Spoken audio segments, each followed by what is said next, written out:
Oggi andiamo a vedere una ricettina semplice, semplice che sarà una passeggiata di come si aromatizza con il basilico l'olio. Avremo un olio profumato sensazionale. Possiamo usarlo in tantissimi modi, ad esempio, che ne so, facciamo una bella bruschetta, ci strusciamo sopra un bel pomodoro maturo e poi lo condiamo con quest'olio al basilico, ragazzi, è eccezionale. Ad esempio, una pizza e se noi ci mettiamo un goccetto d'olio al basilico cambia proprio aspetto e la pasta.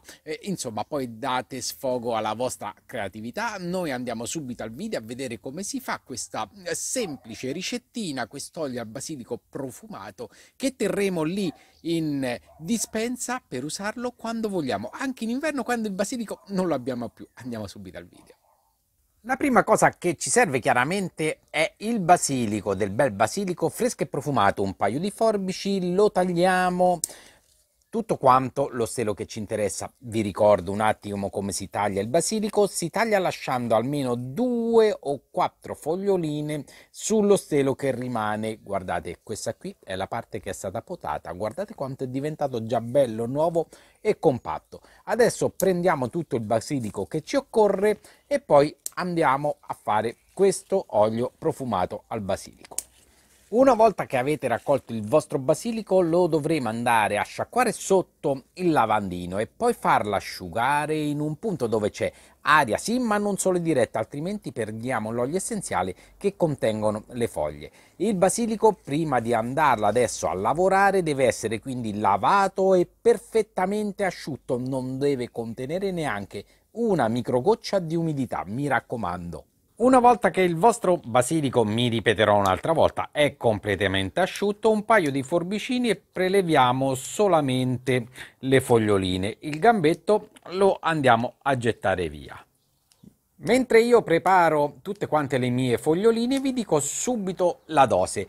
Per ogni 10 grammi di foglie che le andate a prelevare così senza troppo picciolo, ci occorreranno 100 ml di olio extravergine di oliva e 7 grammi di sale fino. Se utilizzate il sale rosa dell'Himalaya come faccio io, siccome è più salato, ce ne dovrete mettere 5 grammi. Ripeto, 10 grammi di foglie di basilico, 100 grammi di olio extravergine di oliva, 7 grammi di sale fino normale o 5 grammi di questo dell'Himalaya. Quello che ci serve è un barattolino o più barattolini di vetro di questi con il tappo ermetico che abbiano la bocca larga. Perché? Perché adesso dobbiamo pesarci i nostri ingredienti ed andarli ad inserire a strati, come vi farò vedere io, all'interno del barattolino. Per prima cosa si mette un po' di sale sul fondo del bicchiere, ok? Una volta che avete messo il sale andiamo a mettere 4 o 5 foglie di basilico sul fondo, le inseriamo dentro così e poi andiamo a pressare un po' fino in fondo. Utilizzate anche un arnese se non vi ci arrivano le dita e siamo pronti ad andare ad aggiungere un goccino di olio di oliva in questo modo qua, tanto per bagnare il fondo del bicchiere. Ora facciamo di nuovo un altro strato, il tutto sempre con il quantitativo del peso degli ingredienti. Un po' di sale, di nuovo mettiamo un po' di foglie di basilico,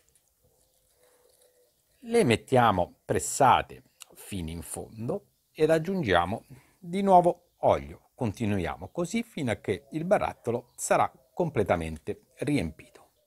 Una volta che avete riempito il barattolino, l'ultima operazione è quella di andare ad inserire un altro e l'ultimo, chiaramente, pizzico di sale e ad aggiungere l'olio fino a che il vostro barattolo è pieno, fino alla bocca. Dopodiché copriamo tutto quanto il nostro basilico, aspettiamo un pochino che fuoriescano tutte quante le bollicine di aria e poi chiudiamo con il tappo ermetico. Ora, prima che l'olio possa essere consumato, deve macerare all'interno di questo barattolino per almeno 30 giorni, quindi lo riporremo in dispensa, aspettiamo questo tempo e poi preleviamo tutto quanto l'olio e lo metteremo in un punto dove noi ci aggrada, ma le foglie non le butteremo di certo, potremo farci, che ne so, un bel sughetto. Mi raccomando, non salate le pietanze o regolatevi con il sale, perché quest'olio quando voi lo aggiungete, avete visto, ci abbiamo messo il sale, quindi dobbiamo regolarci un po' noi. L'olio messo da parte, quindi senza più le foglie, si mantiene tranquillamente 4-5 mesi senza problemi all'interno di una dispensa. Lo potremo utilizzare quindi per tutto l'autunno e tutto l'inverno quando non abbiamo più il nostro basilico.